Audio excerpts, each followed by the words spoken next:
Hey guys, and welcome to the Igloo. Today we're going to show you some mixed match armors that are actually with the highest strength that you can possibly have, as well as the best encumbrance armors that you can possibly have. Let's start off with this. So this is a Silent Legion chest piece and gloves.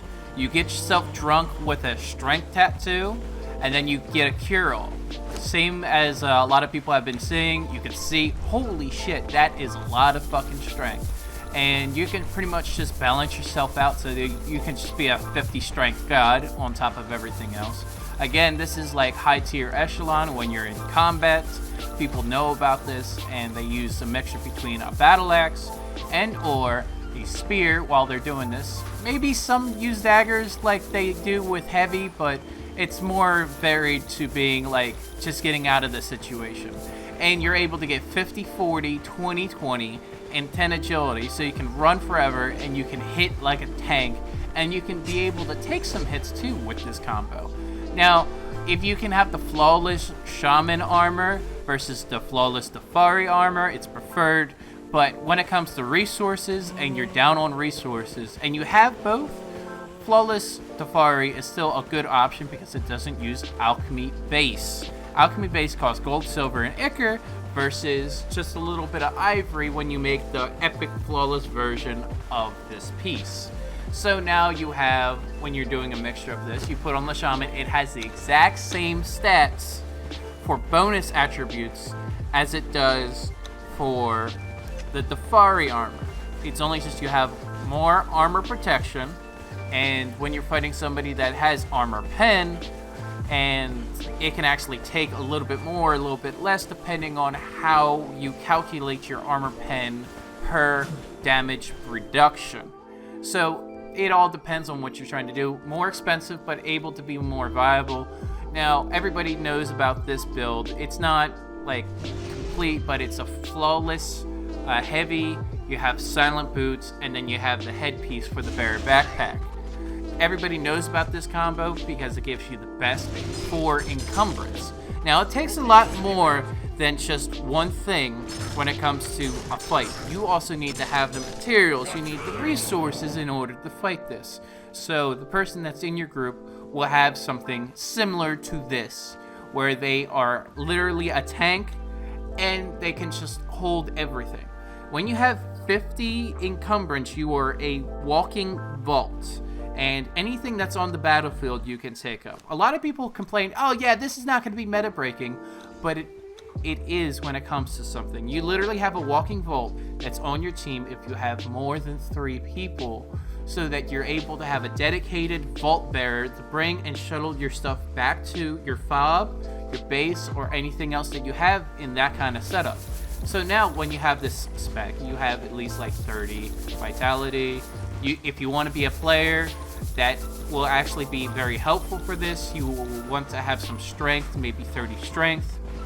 Again, most of the time, these vault bringers, the encumbrance spec guys, when they are in a PvP battle situation, they would rather dump more in vitality, encumbrance, and grit, while they are like shuttling stuff back and forth when you're doing the midst of a rave as a fob vault bringer. Then, now, here's the other thing, the DLC armor. You guys were complaining, oh yeah, it's not game breaking, but here's the thing, it's an environmental effect. This environmental effect has cold resistance.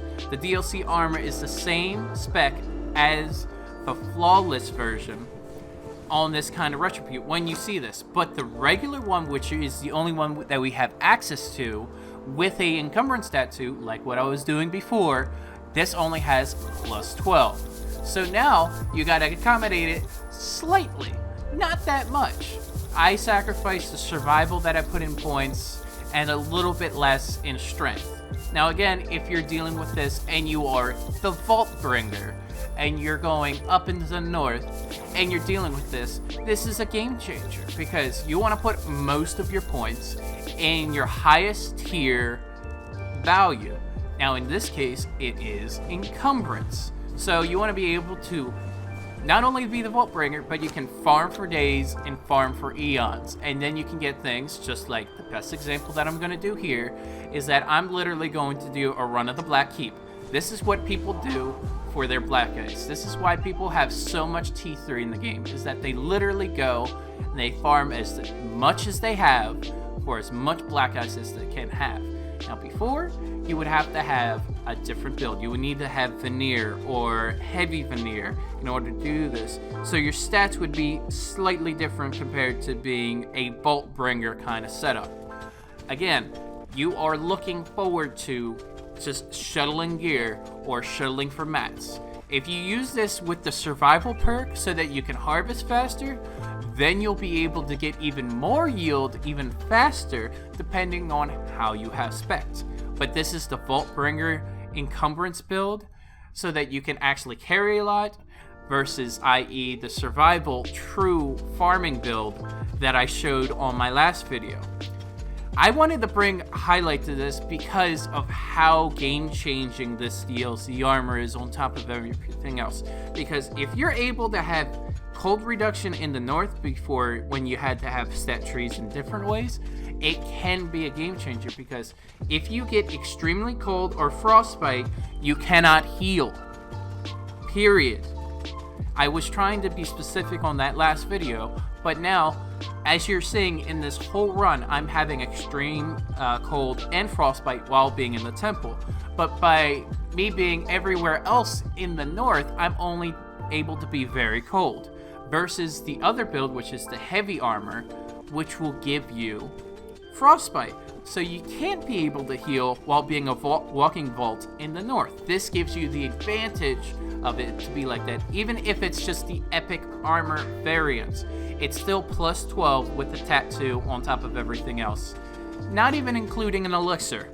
So even if you have an elixir, you still have the plus 15. So you have the max value anyway in the first place.